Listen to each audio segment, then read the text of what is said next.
پھر میں نے اس کے ساتھ تھوڑا سا سفر کر کے پوچھ لیا کہ آپ کا شوہر ہے؟ اس نے کہا یا ایھا الذین آمنوا لا تسألوا عن اشیاء ان تبد لکم تسؤکم، سورہ مائدہ آیت نمبر 101۔ ایسی چیزوں کے بارے میں سوال مت کرو اگر ان کی حقیقت تم پر ظاہر کر دی جائے تو تمہیں بری لگے۔ پھر میں خاموش ہو گیا اور چلتا رہا یہاں تک کہ اس کے قافلے تک پہنچ گیا۔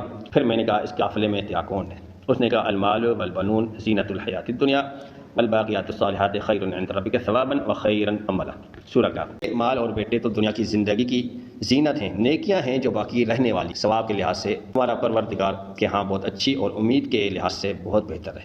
یعنی میرے پاس جو ہے نا بیٹے ہیں اور مال بھی ہے۔ پھر میں نے پوچھا کہ ان کی علامات کیا ہیں، یعنی کیا کام کرتے ہیں؟ اس نے کہا وعلامات وبالنجم هم یہتدون، ترجمہ راتوں میں نشانات بنا دیے گئے ہیں اور لوگ ستاروں سے بھی راستے معلوم کرتے ہیں، یعنی میرے بیٹے قافلے کو راستہ بتاتے ہیں۔ یعنی اس وقت یہ راستہ معلوم کرنے کا جو ذریعہ تھا وہ ستارے تھے، یعنی ستاروں سے اندازہ ہوتا تھا، بلکہ ہمارے دور میں بھی ایسے ابھی تک بزرگ ہیں جو ٹائم ستارے دیکھ کر ٹائم بتاتے ہیں۔ پھر میں نے پوچھا کہ تمہارے بیٹوں کے نام کیا ہے؟ اس نے جواب دیا واتخذ اللہ ابراہیم خلیلا وکلم اللہ موسیٰ تکلیما یا یحییٰ خذ الکتاب بقوۃ۔ اس کا مطلب یہ کہ ایک کا نام ابراہیم ہے، ایک کا نام موسیٰ ہے اور ایک کا نام یحییٰ ہے۔ میں نے ان کے بیٹوں کو آواز دی تو اندر سے خوبصورت جوان نکلے۔ جب ان کے ساتھ بیٹھا تو بڑھیا نے کہا فبعثوا احدکم بورقکم هذه الى المدینہ فلینظر ایھا ازکیٰ طعاما فلیأتکم برزق منہ، سورہ کہف۔ وہ غار والوں کا جو قصہ ہے کہ وہ اٹھے اور کئی سال سونے کے بعد جب واپس اٹھے تو ان کو بھوک لگی تھی اور انہوں نے اپنا ایک بندہ بازار بھیجا۔ ترجمہ یہ کہ اپنے میں سے کسی کو رقم دے کر شہر بھیجو تاکہ وہ اچھا کھانا لائے۔ پھر ان لڑکوں میں سے ایک اٹھا اور کھانا خرید کر لایا۔ پھر انہوں نے کھانا میرے آگے رکھ دیا۔ بڑھیا نے کہا کہ کلوا واشربوا ہنیئا بما اسلفتم فی الایام الخالیہ، سورہ حق۔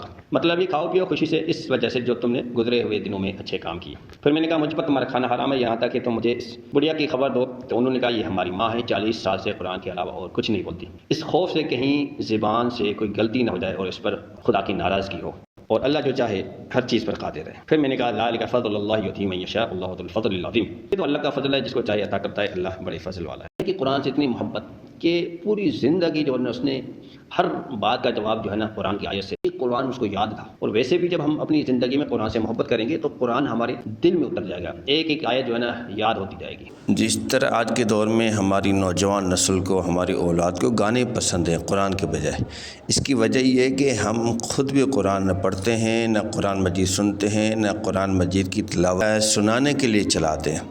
لہذا ہمیں کوشش کرنی چاہیے اپنے بچوں کی تربیت کے لیے اپنے گھر میں قرآن مجید کو چلائیں اور اپنے گھر میں قرآن مجید کی تلاوت کریں۔ اللہ کے رسول نبی اکرم صلی اللہ علیہ وسلم نے اسی لیے فرمایا کہ اپنے گھر کو قبرستان نہ بنایا کرو، اس وجہ سے کہ جس گھر میں قرآن مجید کی تلاوت نہیں ہوتی گویا کہ وہ قبرستان ہوتا ہے۔ اپنی بچوں کی تربیت سے زیادہ پہلے ہم اپنی تربیت کریں تاکہ ہماری اولاد ہمیں دیکھ کر ہمارے نقش قدم پر چلے۔ دوستو کہانی کس طرح لگی؟ مزید بہترین اور نصیحت آموز کہانی کے لیے ہمارے چینل کو سبسکرائب کیجیے، ویڈیو کو لائک کیجیے، کمنٹ کیجیے اور شیئر کیجیے۔